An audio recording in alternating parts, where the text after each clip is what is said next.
Society is changing and men are becoming weak.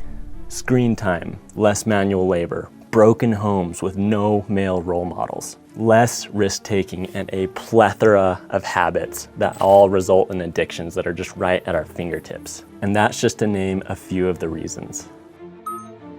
Let's fix all your oppression. First of all, you can't even list all the ways that you're oppressed. Ask not what your country can do for you.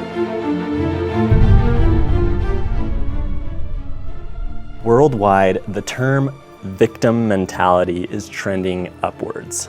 WebMD gives the signs of a victim mentality as: you blame others for the way your life is. You truly think life is against you. You have trouble coping with problems in your life and feel powerless against them. You feel stuck in life and approach things with a negative attitude. You feel attacked when someone tries to offer helpful feedback. Feeling bad for yourself gives you relief or pleasure.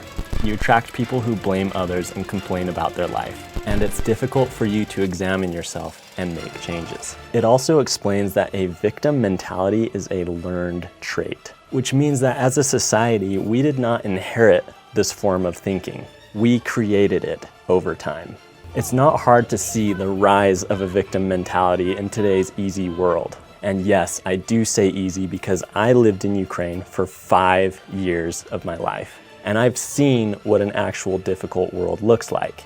And it is nothing like pristine America, where even the poor have a higher quality of living than just your average person from a war-torn post-Soviet Union society. One of the best things that we can just get into our heads as early on as possible in life is that there is no such thing as an easy path. Think about anything you could possibly want to do that's a worthwhile pursuit. Difficulty is at the root of everything. An easy life results in a person who doesn't really learn much and accomplishes very little. If we go back to the victim mentality for a second, what does getting stuck thinking about the negatives actually do for us? Okay, story time. When I was 14 years old, I moved with my family 6,000 miles away to the other side of the world, to Kiev, Ukraine. Kyiv, if you're speaking Ukrainian, which is more politically correct given the Russian invasion. Life in Ukraine is hard. It wasn't as hard for my family because we were Westerners living over there who had a higher standard of living due to my dad's position.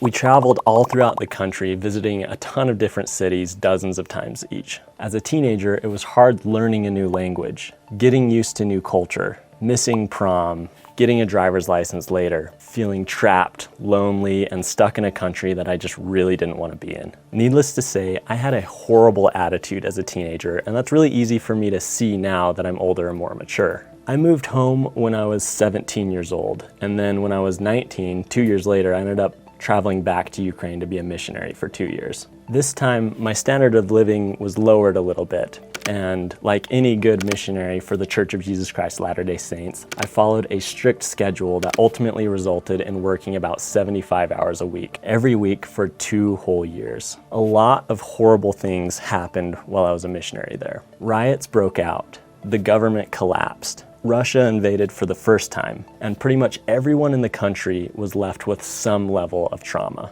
Fast forward to 2019. This is now 4 years after I came home from Ukraine. I was struggling quite a bit with a lot of things that I won't go into right now. Out of the blue, one of my spiritual leaders called me into his office, sat me down, and said, "Morgan, the Spirit has told me that you need to overcome your negative feelings towards your past in Ukraine.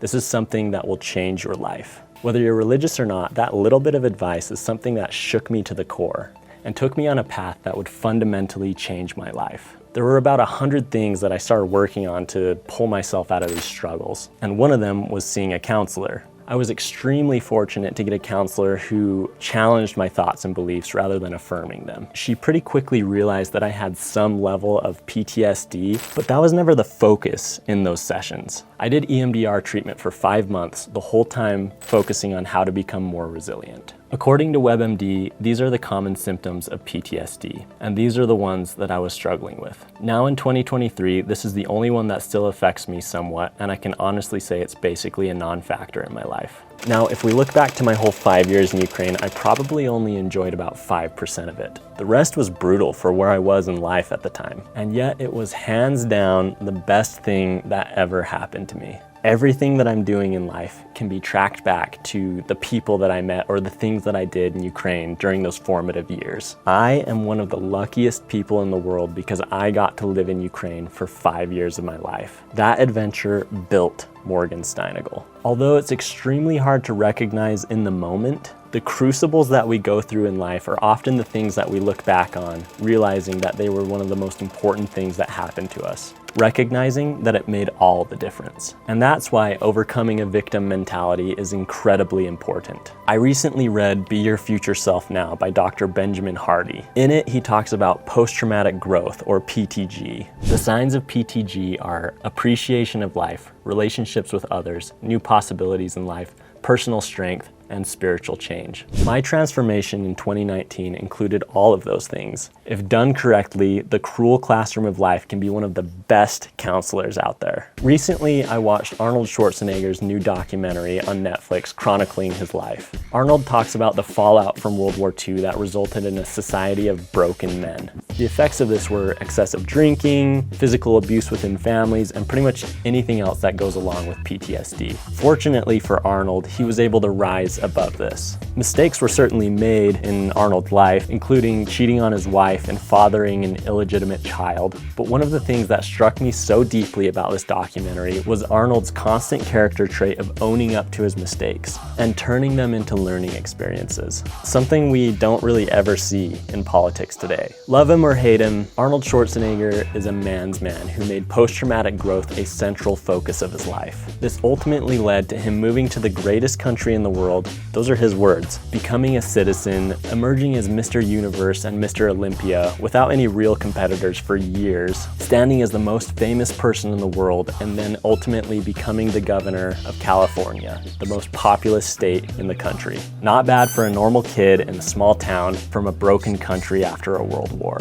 At the end of the day, this all boils down to one quote from Creed Bratton. I already won the lottery. I was born in the US of A, baby. Okay, not really, but kind of. Arnold Schwarzenegger said that in the 70s, everyone in America was talking about all of the problems that the country had. But to him, he was just excited to be in the best country in the world. That positive outlook and optimistic view is what ultimately led Arnold to accomplish so many great things in his life. And that is an attitude that we can all benefit from in our own lives. Difficult things can come from anywhere. Some we choose and others we don't. I made a video recently that explored all of the terrible things that come from dating apps. This is a video that you need to watch because dating apps are truly ruining people's lives. So please watch this video. You can click on it right there.